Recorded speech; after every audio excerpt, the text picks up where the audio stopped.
Hi,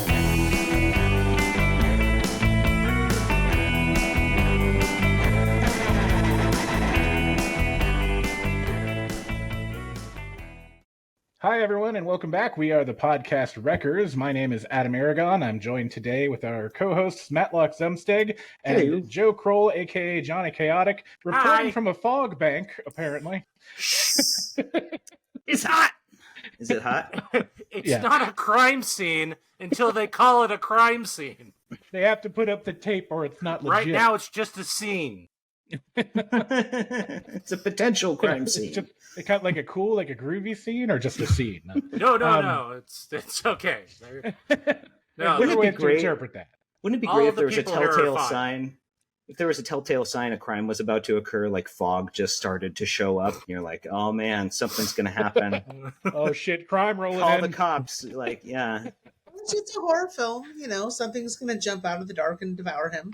Yeah. It'll It'd be make great for a really if- good show, though. If life were Finally. like a horror film, there'd be so many cues to like get out. You'd be like, oh, okay, now it's creepy here. I'm not going to go apply for that job. I'm going to apply for this job down the street. That place is filled with fog, and then there's creepy red eyes in the window. but Which my brings me room back is to my actually original full of point. fog. Oh, yeah, okay. There is Which brings back actual to- fog in my room. Sorry. Yeah. I'm that creepy guy. Oh, yeah, I know. Why is I- there fog in your room? I don't know you, so I don't know if this is Look, normal. it's a choice, all right? He eats a lot of baby powder, Oh, God, and then it's it gives worse. him. Yeah. Now's a good time to mention that we have a special guest today. We are interviewing Bronica Blue. That's better. Hello, Hello, Bronica. Bronica. How are you doing today? And I have to ask, what is the origin of Bronica? It was somebody's last name. Oh, really? My parents We're taking that. and they wanted something interesting. I'm also Italian, and it was an Italian last name, which is also very rare for a last name too. Mm-hmm. And they just picked it, and so my name. They're like, I guess that Not a- works. Sure. And they just, No. yeah. Sure, whatever. It's a lifetime of- Spell with a B, I don't care. It sounds like a power couple. It sounds like if Bronson Veronica Pinchot and Brian or something. and Veronica Mars were like a pair, or like you know, Charles Bronson it's- I'm Betty and Veronica's lesbian love child. Oh, okay. Finally, we got her. They did Shark Team. We tracked it down. But yeah, we again are the Podcast Wreckers. Remember, you can always find us online at podcastwreckers.com or your podcast platform of choice. And we'll get down to it. I have some interesting questions here for Bronica. One of the big ones, I think, is that you grew up working in the stop motion industry. Yes. And that you spent a good amount of time on the set of Nightmare Before Christmas. So just to be clear, I didn't work on Nightmare. Yeah, that's all right. I was very underage at the time. I was going to say you were working as a child. They were using child labor and stop motion. Like you wouldn't think very that's the deliberately industry not. for it, but No, they're like they have tiny hands. They can move them so well. Children are suited to the... so small. I mean, It's just playing with toys, just very slowly. very, very slowly. The youngest guy I think working there was 19, and don't quote me on that because I don't want him to get mad because I still know him. And I was 14 when it started. I was 18, goddamn you! We're never speaking again. I'm very proud of that fact. On the film, so they were still getting around me. I was very underage. There were two people who absolutely knew the truth. They were there when I was born. Everyone was just big around you. You didn't know ages. You just knew told everybody everyone that was you're a bigger little than- person. They were a big person. I was taller than quite a few people at 14. I'm not short. But, it was really fun. That's the studio that, like the actual physical studio, not necessarily the company, because I don't think it was the same company that made all three films. But that studio also put out James the Giant Peach and the animation sequences for Monkey Bone. Right. So my mom worked there for all three of those. My dad worked there for Nightmare. And I was that teenage girl hanging out on set for all of those. Been there. Everyone's dream. Right? I'm sure you all have. When, Joe? When? Who hasn't? During my teenage years. Okay. I was a beautiful girl. You know what? I For don't want to 1 know year. anymore. I don't want to know anymore. and I hung out on stop motion sets. Sorry to cut you off. There you go. No, it's fine. If I could cut you off for a second, so I know this is an industry that's always fascinated me ever since I was young. And I'll explain why. But so you were basically your mom worked under Henry Selick at what basically became Leica Studios. Yeah, we're not going to mention the other large studio involved in that because we don't want people looking us up and putting on the radar of lawsuits. What so, is? Any I don't know any affiliated with a mouse or rodent we don't mention. No, Leica's not associated at all with that rodent. I believe they are. I thought Leica was what Will Vinton Studios turned into. No,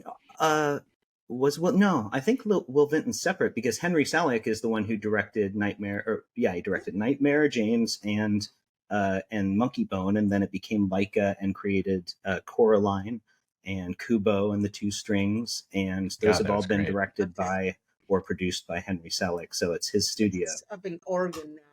Yeah. The stop motion industry has died. Sorry, I have a cat. Don't apologize. We all have cats sometimes. Just call it pest control. He's doing bratty things because he knows I'm busy. So I have 5. Not supposed to be. Yeah, just underneath him. Mine is watching. He's falling asleep watching TV. I'm going to see if I can get a shot of him real quick. Oh God! Nobody look. I'm going to try and move. I can't. He's watching his. That really looks like a horror film. Yeah. This is the shaky cam footage. Then the monster's going to jump out, but really it's a cat. I can't show you. He's too cute. Anyways, I wasted a bunch of time. I can't show you. He's nude and he's petting himself. He's doing something you should not see. I want you to like him and not safe for radio. Yeah, apparently, the Rodent Company did have the production rights to Nightmare Before Christmas. Right, but just that one, that was his first, and it was before he started his own studio. Because they weren't James. They didn't do James and the Giant Peach, but no. That was I'm just letting you know that they were involved in that first one. But yeah, I've always hated everyone. I mean, everybody associates night. I've always hated everybody. Done. Bam. Since I was born, the moment I came out of the womb, I just was like, everyone sucks. Boo! This came world, out with thumbs down. This world. The head came out and he who's went, got two thumbs and is a baby and hates everyone. Yeah.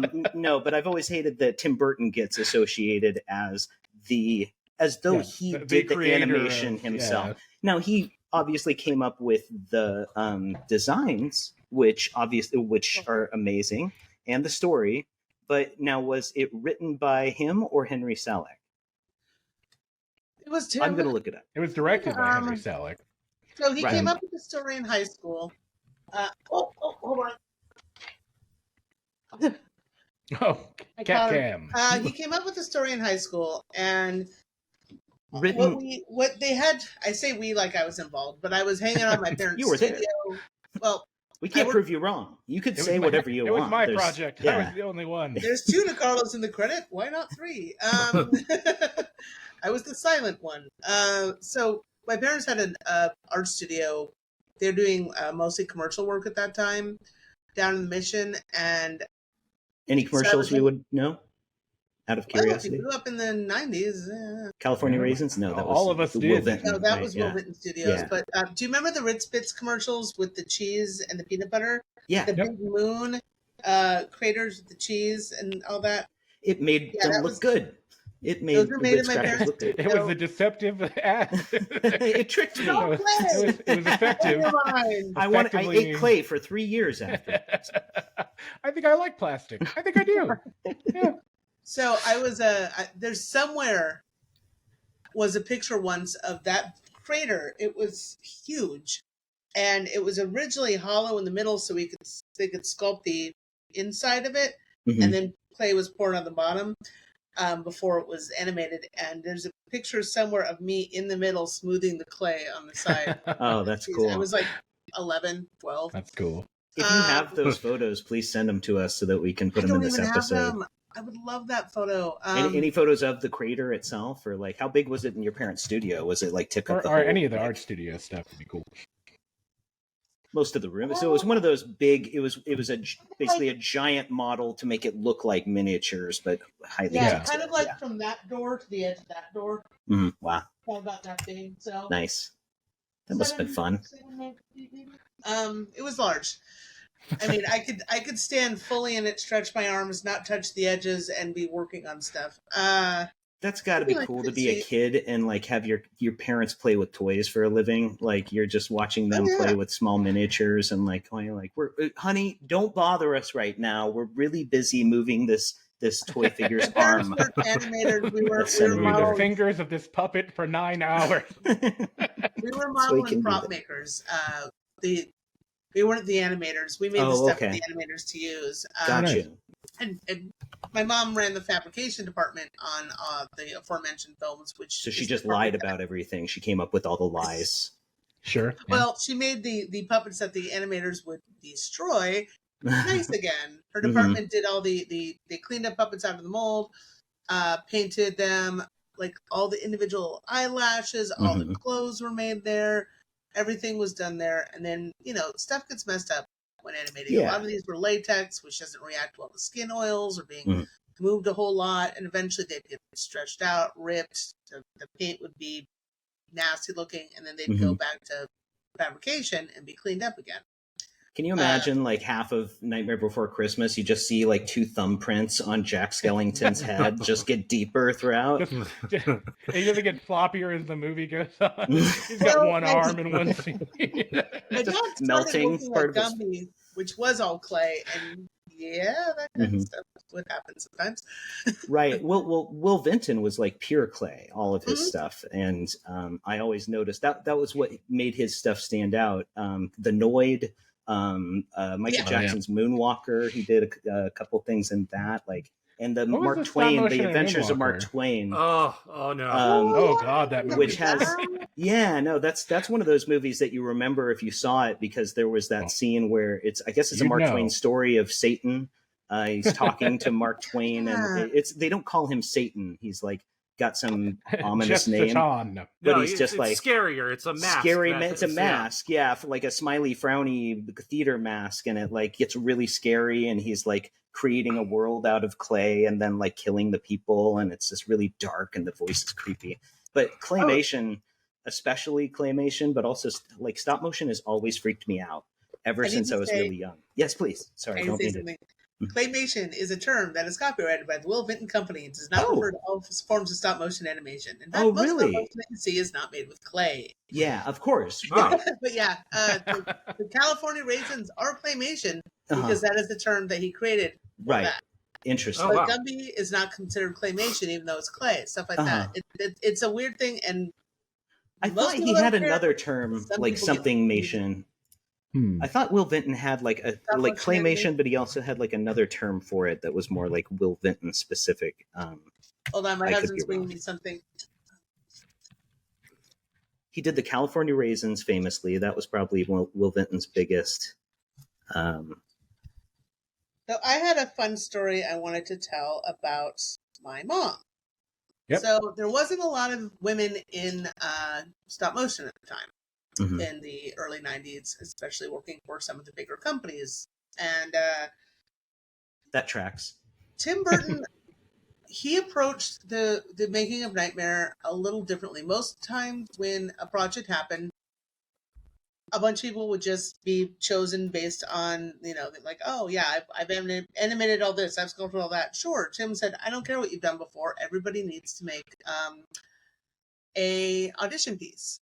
So every single person, that's my husband, he's very handsome, every single person who applied had to do a sculpture based on Tim's drawings. And this comes back to me hanging out in my parents' studio and seeing all these drawings because my parents were creating their audition pieces. Now, my mom wanted to be on the film, but for years, my dad was the head of DeCarlo Studios, which is my family studio, while my mom was the bookkeeper to support us. So even though my mom is also a very good artist, my dad's name was more well known. She had been working with him in the commercials and stuff. She had stopped bookkeeping a while ago, and they were running the studio full time. But to be on the film, a lot of people were like, who's Benita? She's just your wife who's been doing all this other stuff. How do we know she's good? So they actually asked for 2 sculptures from her, while everybody else had to do 1. Oh, really? Now, one of them was clay. Typical misogyny. Oh, you're a woman? Do 2, please. Thank you. Yeah. Do twice the work of a man. I'd The nice appreciate thing it. about that is for when half the Tim money. came in and none of these sculptures, had names on them. Mhm. Her two were his favorites. Oh, Huh. wow. Amazing. Nice. She Wow. was super hired, and You are super hired. Hired AF. You're the as only one kids I'm say. hiring. I'm firing everyone else. Yeah. She I'm was just going to the give only you a woman. bunch of money and let you make the movie for me. Those other people aren't animators. They're fired. Well, she was the only woman who ran a department, Mhm. which actually comes into a fun story that I can tell later about my 16th birthday. But one of the sculptures, which was the devil, was molded and I believe that was the original sculpt that was used in the movie. But the actual sculpture was clay, so that didn't withstand any sort of molding process or test of time. But the other Mhm. one was the original vampire teddy bear. Here it Oh my is. god. And that is one of the coolest. I mean, I've got to say, of all the designs in the movie, I think that is actually one of my favorites. Like, it's such a cool Can you put combination. that? Can you put It's that like a closer to the camera? Funko, evil Funko. Oh, you it's know. such a great look. Yeah. It's Oh, I right, like his ear fell off. I equally need to creepy put it and back up cute, on. It looks like the float from Batman. Yeah. dude. Well, Oh yeah, I mean, right. yeah, it's Tim's drawings, and he did Batman stuff too. Yeah, yeah. So basically, yeah, everybody had a pile of his drawings he made in high school, hmm in sketchbooks, and we're like, make these now. Wow. And everybody did. Jack was actually supposed to be way skinnier. He was basically Oh, really? a pencil line for legs, but they got him as thin as they possibly could and still be able to animate him. They're like, he needs to wear clothes and not just have like stripes painted He's onto made out his of spaghetti. torso bone. Yeah. Well, He's the got truth one was bone it for was a the legs, and there was seriously consideration of can it just be a freaking wire, but no. I mean, these are ball and socket armatures. Yeah. Thank you, love. Yeah, my husband comes running out. It's like, ooh, do you want to show this off? I'm like, yeah. Give it me. This is great. Like, our podcast goes out every time in audio and video format. So we put it out on YouTube or our YouTube channel, and then we like put it out to all the regular audio ones too. And there's always a good portion of every episode where I'm like, if you're on audio, fuck you. Sorry. Imagine this.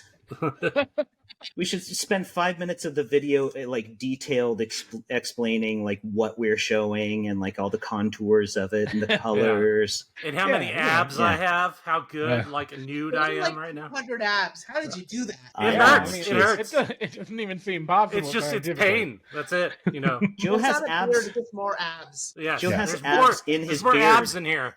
Yeah.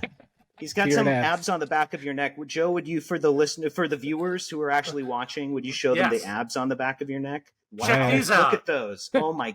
god. That's an 8-pack. Okay, Oh that's my How do not, you do God. that? That's not What do you even do to possible. get how I do you smell get burnt abs there? feathers. Is everything okay? Look back When at I Tate's flex, I copper. see God for a second. Is that all right? Is that Wonder of nature. You're doing it I'm right. glad I'm able to see this. So yeah, Sorry, again, listeners at for home, the you're really audio missing out. for the audio listeners, go right to hell. thanks for listening to the podcast records, the very visual medium. Video casts. Well, Well, so go ahead, Samantha. I just wanted to say, so my interest in stop motion started with, and you maybe you've heard of this. It's called the Nutcracker Fantasy. It was made by Sanrio, who made Hello Kitty, the Japanese Hello Kitty company. It was made in the probably mid '80s, and it is a nightmare from beginning to end. It's Go on. So there are like 3 scenes that will never like leave my memory, and the opening scene has and maybe I've found clips of just this scene. It's I want to say the Bag Man. It's the story of this man who just like appears out of the mist in the night and then watches little boys through the window, and then they see him, or he appears in their room, and like they show this little boy, his hair goes up straight and he looks scared like he's about to die, and then the Bagman gets him in his bag and whisks him away and jumps off into the night sky or something. Is this a But it was metaphor just- for your childhood? It's the stop motion of it all that it's that, and you probably know what I'm talking about when they're not making enough moves in between frames, so it's very choppy stop Jerky, motion. yeah. And that jerkiness, like a Tool video, but done by someone who doesn't know what they're doing, is like so disturbing and unsettling to me. that I would rent that movie for that scene and 2 or 3 others throughout, like that would just make me. I would hide behind the couch and I would just peek at the movie. And when I knew those scenes were coming, and my parents would be like, "Why are you watching this movie?" I'd be like, "It's scary," but I rent it over and over. I didn't want to own it. It was cursed. I thought Oddly it was enough, cursed. the whole movie is actually available on YouTube. Yeah, and so I'm clipping through it right now. What's and it called? my God, Yeah. you make more sense to me now, Matlock. Right? Like, a lot Doesn't more that explain sense. a lot? I was probably I 6. get you now. That, and then I saw Little Shop of Horrors in the theater at 6 years old. So, and then I watched that over 100 times, probably over the next 10 years. So those 2 things explain who I am. You don't need to know anything more about me. Yeah. A lot of why things were super choppy before and then stopped being so choppy was animatic Child labor. Child I know, labor. Yeah. They had to get rid of the kids, so it got a lot harder to do. Well, they didn't have the children to do the labor because their hands are small enough they can do those small. Still, tiny hands. Small. Let's do it.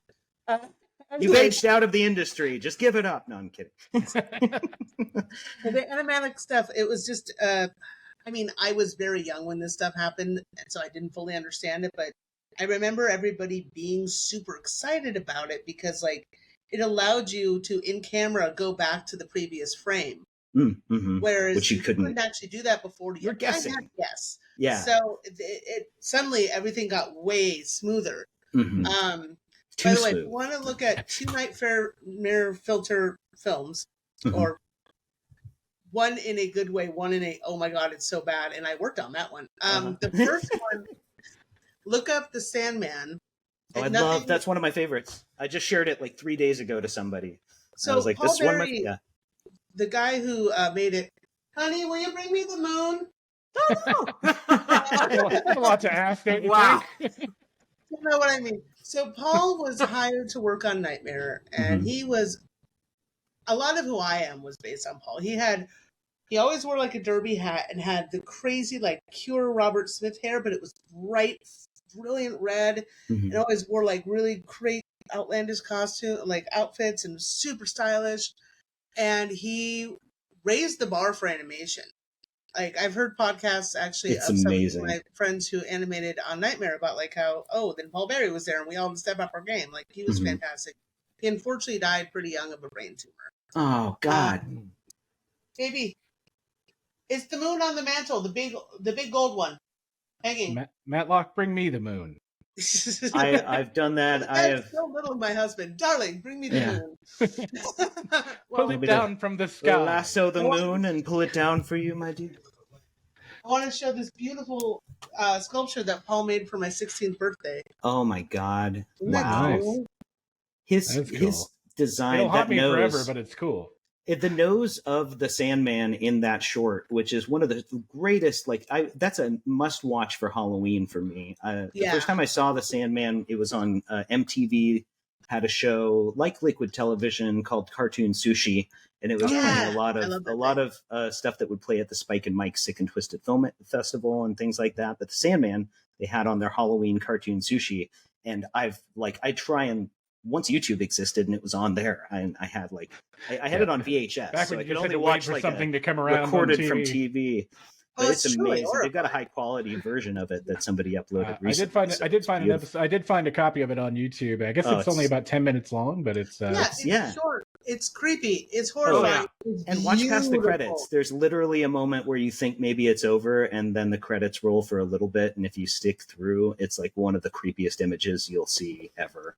And I won't spoil it for those who haven't seen it. It's got a little of a Tool video to it. Yeah. I see the scene you're right. talking about right the way now. he twitches his arms. Yeah. So, oh God. I wonder if he stole that from Paul. Could be. Fun trivia about Tool videos.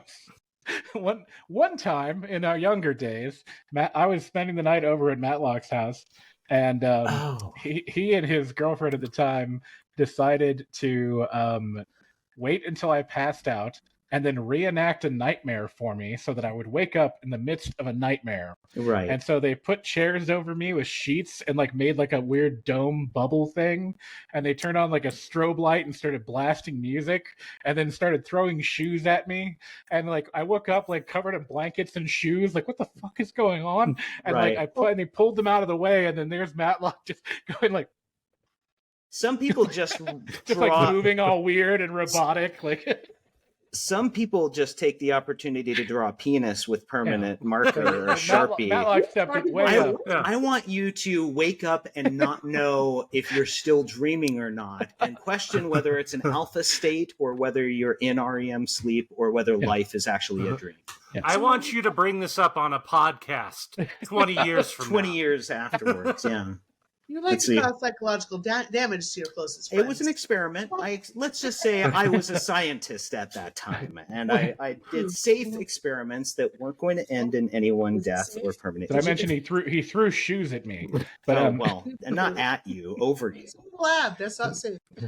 I wanted it to look like it was raining shoes, because that's obviously something that would happen in a dream. They were all baby shoes, so it was even more disturbing. Like, how do you have this many shoes, Matlock, that are baby shoes? In the half hour you were passed out on the floor, I did a lot of shopping. But I appreciate your attention to detail and your need to ruin me, basically. Well, you are my best friend, and to be fair, you had ruined me first. So, that's true friendship. It's like I could do psychological torture, and he'd still be my friend. I could up the ante way beyond what a normal friend could do. I could just be a giant red flag, and he would just come running towards me. I'm colorblind. How many times? You look green to me. Matlock screaming, "I made you!" You are who you are, and you have the problems you have because of me. Now I opened a can of worms at the. It's every week. It gets opened every week. He tells that story every episode. How does it make you feel? It makes me feel traumatized. Well, that brings me back to the other animated short that, unfortunately, I can only find on really, really bad YouTube recorded off the TV video. Mm-hmm. But so back to the Will Vinton Studios, which I can mention because they're no longer exist. He's dead. It doesn't matter anymore. Yeah, he died in 2018. R.I.P. And he can't do it. Well, so they got a contract to make a Christmas special. You know, every year you'll see all the animated Christmas specials. Yeah, I think I've seen that special too that you're talking about. If they it's the one they did. I saw it. Wait, I was looking up Will Vinton just a month or two the ago. Elf. Say it again. What was it called? I think it was the Online Adventures of Ozzy the Elf. Oh, Online Adventures. Oh, maybe that wasn't the one that I saw. Internet Adventures, something. It was basically I see the Online Adventures of Ozzy the Elf. To the 90s kids and their computers, and it was so bad. 1997 weird, creepy, like goblin claymation. It looks like not claymation. It was latex. Oh, sorry. God damn it. Those are both latex puppets. Anyways, at the time I was working. I was now of age and able to work. Legally, on paper. You mean you were 9? All right. Now you can finally sign the contract. I think I was 18 or 19. No, I was 19 when we were working on that, and I was working for Danger Productions at that point. And it was like Will Vinton Studios made the puppets, these sets, and sent it down to us to animate, and then they would show up and oh my god, everything was a mess, and so we'd all clean everything up, you know, and build extra props. And my job was mostly though to when you're animating a stop motion puppet, especially something that's like foam latex and doesn't stick to the ground. Yeah. They have tie downs, so the bottom of their legs have like a screw coming out of it, and they basically screw them down to the set as they walk. So you used to see a lot of stop motion characters with nails in their feet or like twine on their feet. Just every time the camera would pan down, and you'd be like, "Why are their feet tied to the ground?" So the tie downs come out of the bottom of the foot, and they're part of the armature, and it makes it so that at least the top of the shoes look good. But and it means that at the end of a shot, the set is just a mess. You know, there's holes everywhere. There's sawdust. So my job would be to run over, quickly shot back up, or like little like dirt devil up all the sawdust, fill in all the holes with like plaster, quick drying plaster, it's Nevada in the summer under film lights, so it's like 110, 120 Oh, degrees. nice. One hand is doing this while the other hand is wiping the sweat so it doesn't drip onto the sets. Right. As soon as that plaster is dry enough, I'm mixing a color and I'm color matching on the fly, and Oh, wow. I'm jumping off. And I would have I think the most I ever had was an hour to do this. Mostly it was like 15 minutes, 20 minutes. So it was fun though. I was really good at it. So the sad thing is when Jurassic Park and the first Pixar movie came out, stop motion died. There was a ton practical special effects in general, I think, took like the hugest hit ever when CG became an option. I was raised in that industry. Like I'm sitting here right now trying to make a living doing, selling butts. Yeah, right. By the way, I have these beautiful butts for sale. I do. They're very nice. They have little panties. I hand paint on them. That's a sweet ass. That's a sweet ass. And I also have a boob hanging from my ear. But again, for our audio listeners, I hate when that happens. You might want to talk to your doctor. But wow, it's detachable boob. Wow. That's science. Wow. I can't believe don't put it back in. I can't believe what I'm very visually seeing right now. It's incredible.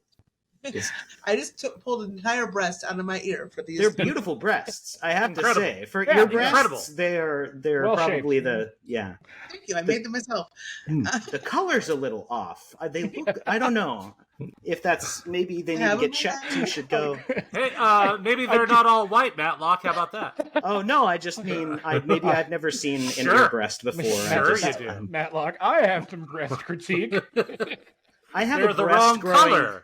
I have 2 in my armpit right now, and I know those are the wrong color because they didn't start out that color. So those aren't breasts, sweetie. Yeah. Oh. I need to see a doctor now. If they start talking, then that's a real thing. They only talk in my head. That's fine. Okay.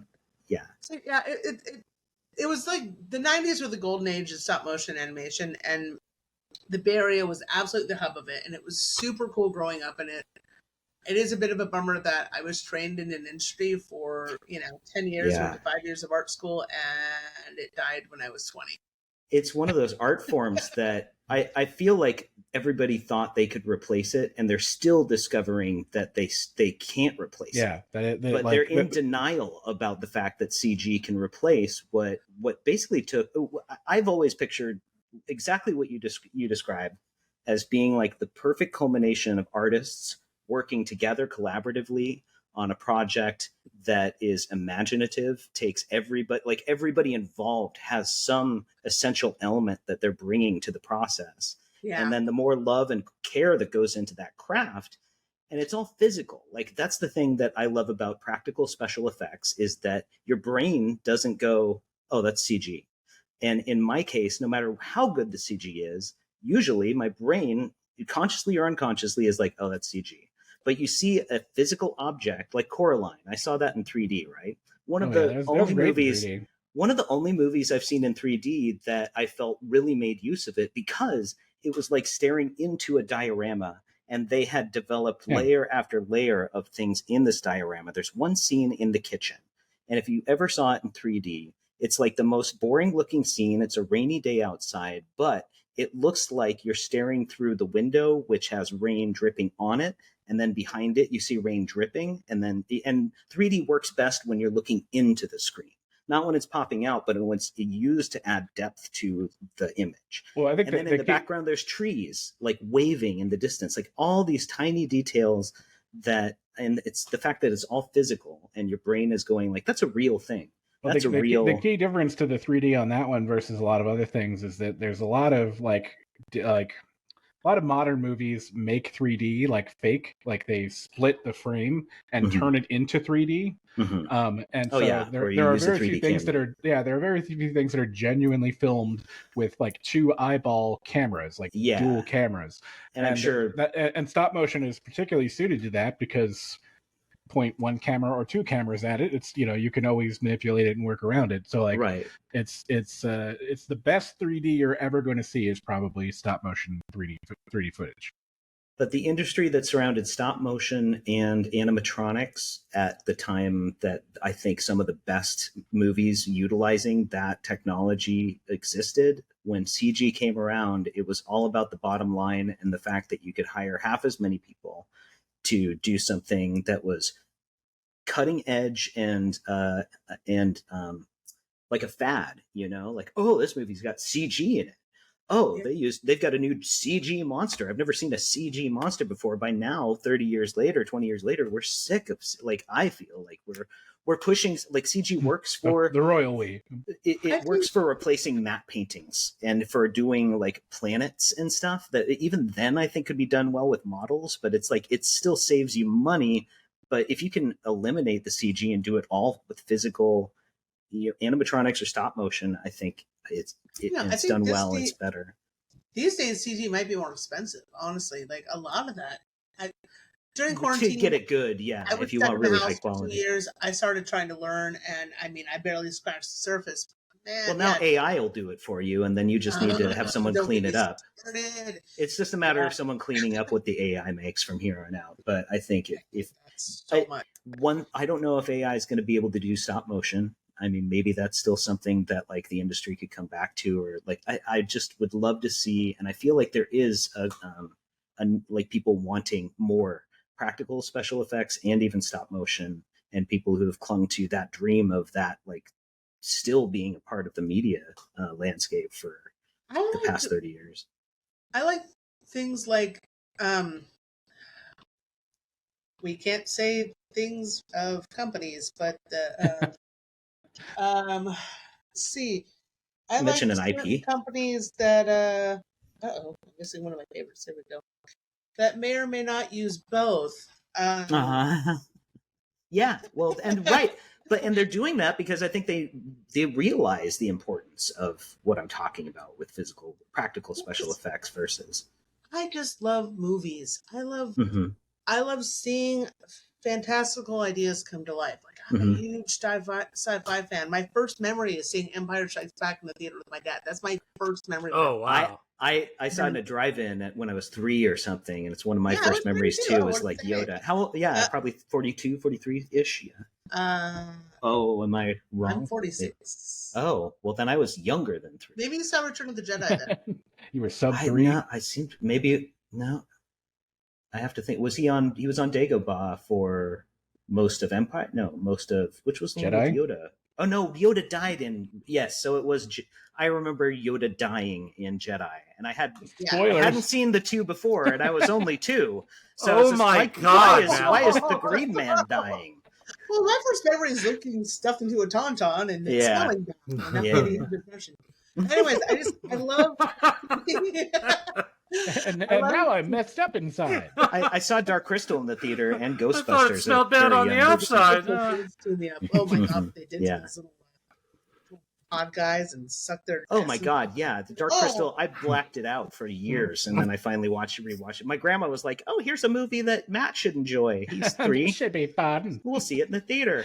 And the Gelflings were the scariest thing. Like the Skeksis, I had no problem with the Skeksis, but the Gelflings were so that uncanny valley.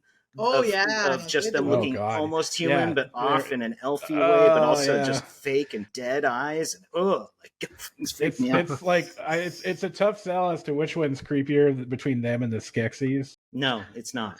It's not.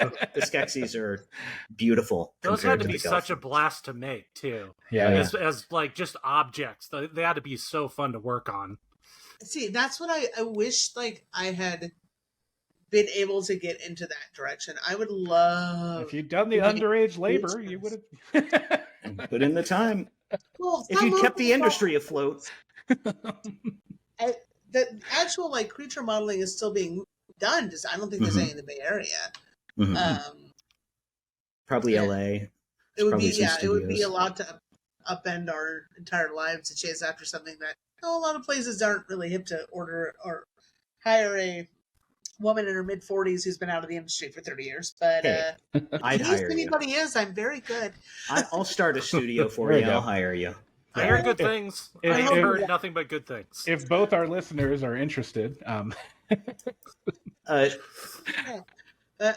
Anyways, what I was saying about like I just love seeing ideas come to life. So I see the merits of CGI. I mean, I have seen some really freaking bad CGI, but We all there's some have. beautiful stuff that I don't think could have ever been done with practical effects. But then again, For sure.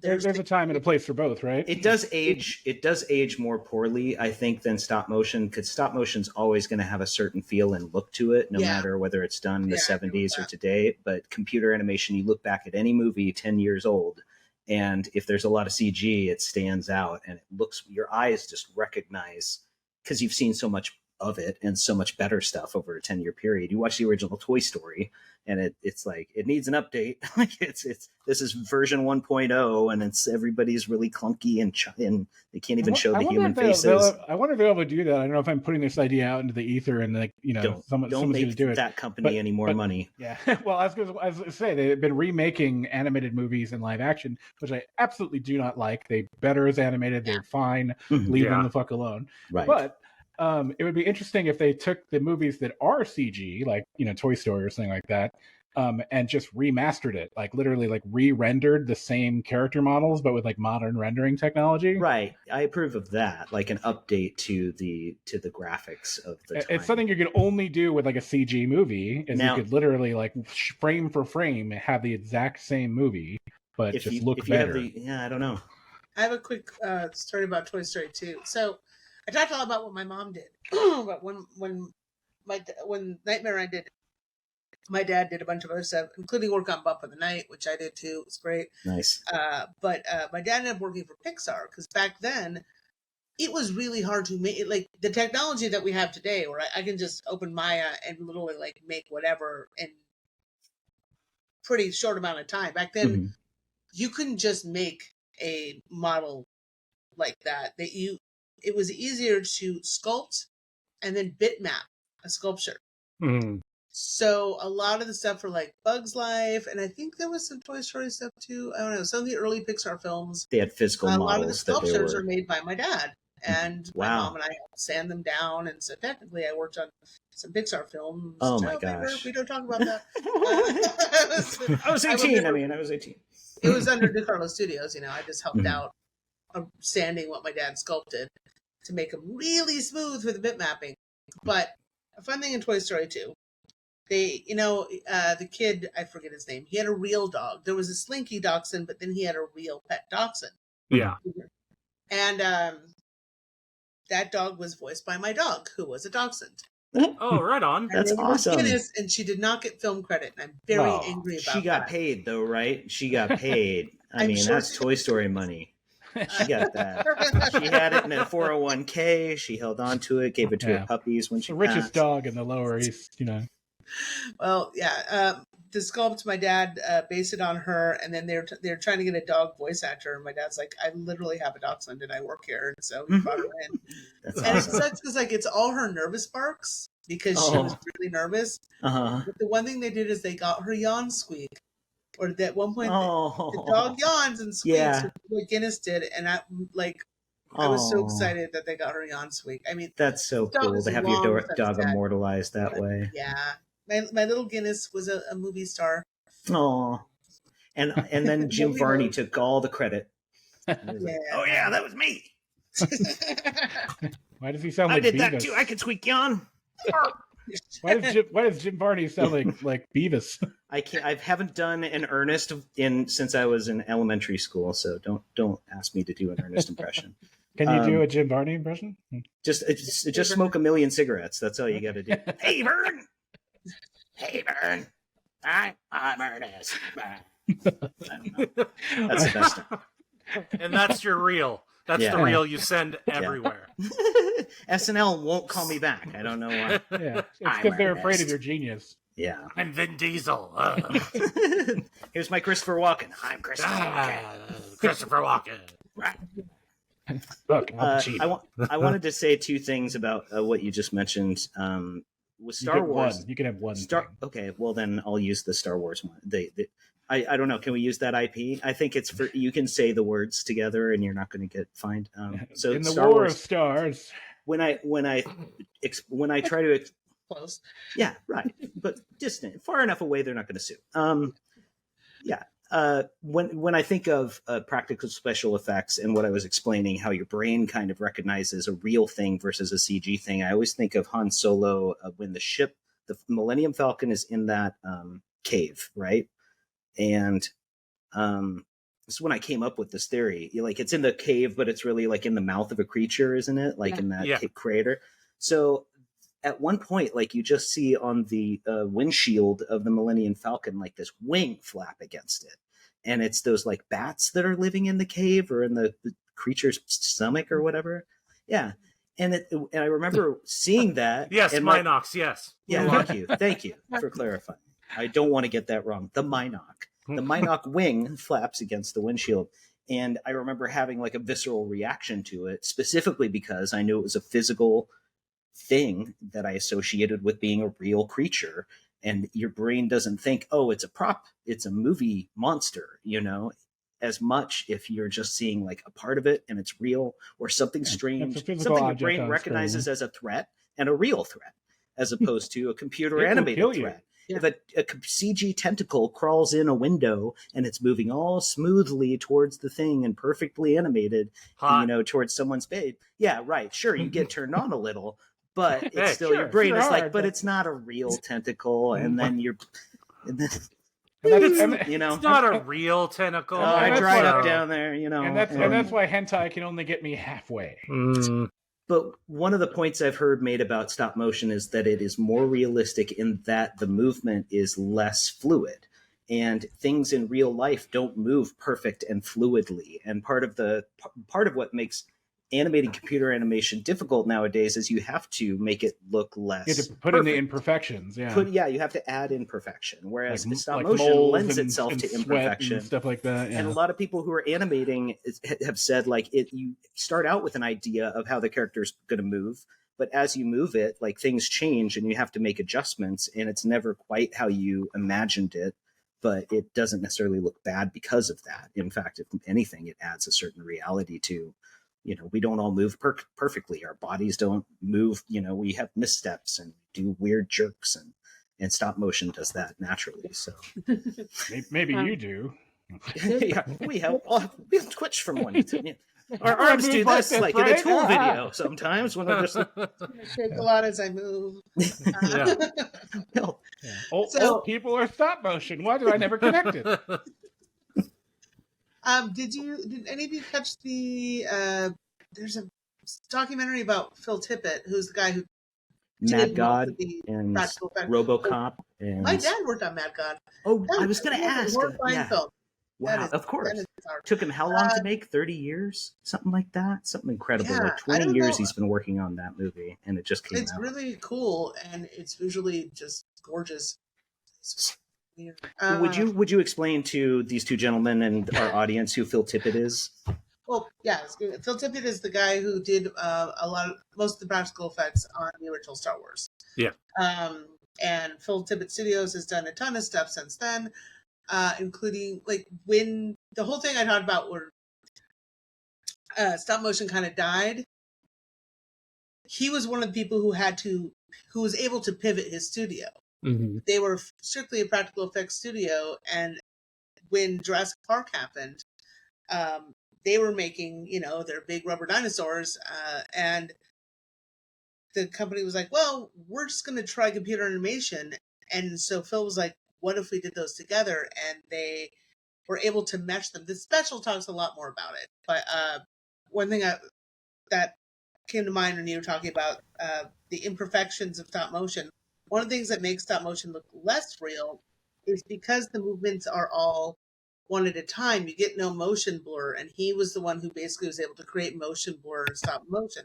Oh, wow. Interesting. Like when the Tauntauns are running through the snow, those are animated Tauntauns, but he moved the camera a certain way so there's motion blur. So they're not as obviously stop motion. They look That's amazing. more realistic. Yeah. I can totally visualize what you're saying, and I know exactly because I've noticed that. And it is, and when I think of it, it's all Phil Tippett stuff that's done it. So that's incredible. He worked on Jurassic Park too, right? Like he did some stop motion. And then RoboCop, of course, RoboCop 2. Yeah. And with the Ed 209 portions and stuff. Right. And then Return of the Jedi, he did the, what's the name? The Bantha And one of my favorite scenes, Howard the And then Duck. Rancor. Howard the Duck has one of the best stop motion like scenes at the very end. Is that like there's the a big weird like, battle. mouth tentacle thing? Oh, I love when the aliens are coming from a different dimension, and there's these giant like Phil Tippett alien designs, and it's totally like you can tell he designed it all himself because it just screams Phil Tippett. And it was Howard the Duck, which had duck sex, so clearly there was no bar to his creativity. He could do whatever he wanted. Coneheads too. Once an actual physical duck creature fucks a human in your movie, you're good. You can do whatever you want. I mean, Steven Spielberg and George Lucas could do no wrong at that point in their career. I think they proved it with Howard the Duck. So, I loved Howard the Duck when I was a kid. Like I grew up on it, like as a weird cult classic that like I totally enjoy. I just watch the ending every once in a while. But if you do take a step back and just try to explain that movie to anyone, look at it like your parents looked at it when they saw you watching it. Like think of it from their perspective. They were already like, what is my child watching? Yeah. Why you is ever Leah imagine Thompson a duck with tits? There's duck tits. The movie has duck tits. There's Can we duck, just duck Playboy is in there? right in the first like 2 minutes too? Yeah, that's. I mean, trust me, that part of the tape was worn down. There was a big like line that would like appear every time. I tell you, I'm into furries. Okay, anyways. Yes, and please stop. Watch Howard the Duck every a episode. lot. I say. Wants a show. Wants every show. He's got to say it. I was very unsupervised as a child. My we parents almost let made me it. watch We almost made it whatever. through an episode. Yeah. So close. First time, almost. Promise. One of these episodes, I won't bring it up. That should be the catchphrase for this show. Just duck tits. Yeah, that can be the title. See if YouTube will let that fly as a title for the episode. Call this episode "Duck Tits." Oh, woo! We'll find... Please try. I don't know how to spell that, but I'm going to try. Well, duck tits and YouTube will be so confused it won't be able to flag you. It's either going to like shoot to the top of the charts or never get seen by you. Right. This is just a series of nonsense words. I can't. This is AI or something. Duck tits. It's a word and a verb and a lot of boobs, like ear tits, armpit tits, duck tits. We just keep coming back to tits. It's fine. I mean, who doesn't? I come back to mine all the time. Well, I don't know how rated this show is, so I will not. There's no rating. No rating. One might be created. Let's see what you have. You don't know. Oh, I know. Not that I've had them, but I've lived with people with them, and I know the stuff. Joe, whip it out. Show them how much we don't care. Hold on. I'm gonna have to move some things. Let's test YouTube's limits today. I want to see what'll get you banned. Not that video. I mean, your whole account. See exactly how many frames we need to edit out of. Yeah. If the captions work on this, then we're fired. Yeah. If this gets transcribed, we're in trouble. Yeah. Lot tits. Oh my God. So Nightmares of Duck Tits, which should be the name of this episode. Nightmares Before Duck Tits. Nightmare Before Duck Tits. Nightmare, Night Before Christmas, Nightmares animation. And a lot of Howard the Duck and Duck Tits. Okay. I can't stop saying that. It's so fun. It took us an hour to get to a theme, but here we are. Yeah. We always find one by the end. So our theme was, anyways, I just wanted to say one last thing. So Mad God's amazing. I don't know if it's necessarily good, but it's amazing, if that makes sense. Like it didn't make sense. And as I watched it, I was like, I'm waiting for a plot to develop. And it just seems like it's a series of images. Oh yeah. You found a plot? Yeah. You found the plot. It's buried under one frame. It takes a little bit to realize what's going on, but eventually I found the plot. I've now since forgotten it, so don't ask me. Just picture sinking into hell. That's it. Like half an hour of stop motion sinking into hell. And I can imagine that. It's pretty amazing. Took him 30 years to make. It's not a movie that anybody who doesn't totally appreciate stop motion is going to be dying to see, but it's worth watching. It's not stop motion, but what that reminds me of is I only discovered this recently, although it's actually been out for quite a long time. Any of you ever seen the anime Red Line? No. So I saw that in Oakland at the what's the name of that movie theater where they have like couches for seats and stuff? Parkway. The cool New Parkway. Yeah. That's right. Yeah. So I was at New Parkway in Oakland, and they had like anime nights, and such a great theater and such a cool place in Oakland. But I was there and they just randomly for anime night we're going to watch Redline, and I was like, I like anime. I've seen a lot of anime. I've never heard of this movie. And then I watch it, and they give a little prep beforehand, and apparently it's like one of the last purely hand drawn animes. Like it's all 100% hand drawn, and it took like 8 years or something like that, like 8 or 9 years to make. And like the amount of time and effort was too much, and the budget ran out, and they got it back, and yada yada. And the movie like is almost nonsensical in terms of plot, but it's like the most stylish, fascinating, insane visual trip you'll ever looking see. at it almost reminds me of like Persona 5 or something. Like it's very kinda, hyper stylized, like heavy line drawing. Yeah, the whole concept of the movie is speed. Like you're there, it's all about a giant race in space with like weird creatures and stuff like that. And so the concept of like every scene, they're upping the ante on how fast they're going. And using like really weird artistic techniques to like represent that. And it's just insane. Really? Like, yeah, by the end of it, you just feel like you've done a bunch of cocaine. It's crazy. It reminds me of, there was a animated short. If I think of it, I'll let you know. It was on Liquid Television. They'd show it like in multiple episodes, but it was just this anime of a guy in a race car going around a futuristic track. And it's like he's going forever. And I think he's going faster and faster. And it's just really well animated, lots of blurry lights, looks like Akira or something. And then like, can't remember if his face melts or he starts like growing old or like something really trippy. If I find it, I'll post it and you can show it. If you guys get a chance and you haven't seen it, check out Redline. It's out there on some of the streamings and like YouTube and stuff. It's actually like really fun, and like watch it with a couple of friends. I'd be remiss. Really good pompadour, like super high. Oh yeah, oh yeah, dude. That pompadour doesn't even. It's more pompadour than man. That man. It's out of control. I'd be remiss not to bring up Jan Svankmajer before we go. I assume you're familiar with the work of Jan Svankmajer, and if not, then check it out. Throw down the gauntlet, sir. How about mine? You're a Swedish stop motion guy. No, Czechoslovakian. He's a Czech animator. Czechoslovakian, so it's not weird. Before we go, let's talk about Czechoslovakian stop motion animation for a minute, shall we? Why not? So every time, it's always furries and this. Yeah. No, this is like 3 episodes. I've probably brought both of those things up in combination, and never. You wouldn't want the twain to meet, ironically, on either of them, because he uses taxidermied animals and also parts from the butcher shop. And he did like Alice, right? And Alice in Wonderland. Yeah, so he did an Alice in Wonderland stop motion animation with like fish bones, which from what I've heard, it's really hard to reassemble a fish or to keep the bones intact. So how he did that, I don't know, but like fish bones. It's the same with humans. And mice, and he puts like googly eyes or fake eyes in them to make them look like, and it's like all not whimsical. It is, his stuff is pretty whimsical, but then it's also dark looking. It's inadvertently horrifying. Exactly. It's not meant to be. They're not making it to be scary. And that's it is unintentionally scary as hell. It appeals to me specifically because it's like what I imagined that Sanrio Nutcracker movie was like when I was a kid. Like that's what it looked like to me. It was like just something from hell. And then as an adult, I discovered this guy's animation, and he's using actual dead animals and bones and guts and stuff.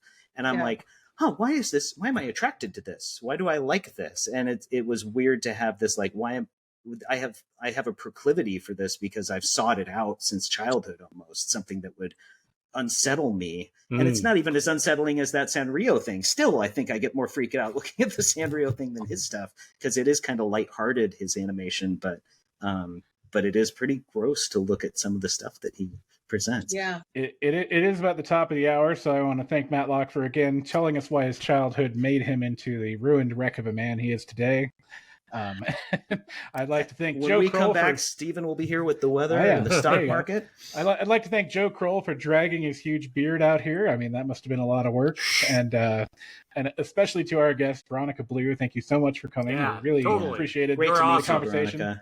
Yeah, come back anytime. Yeah, you like grew up in like the things that shaped our childhood. So yeah. cool. It's pretty awesome.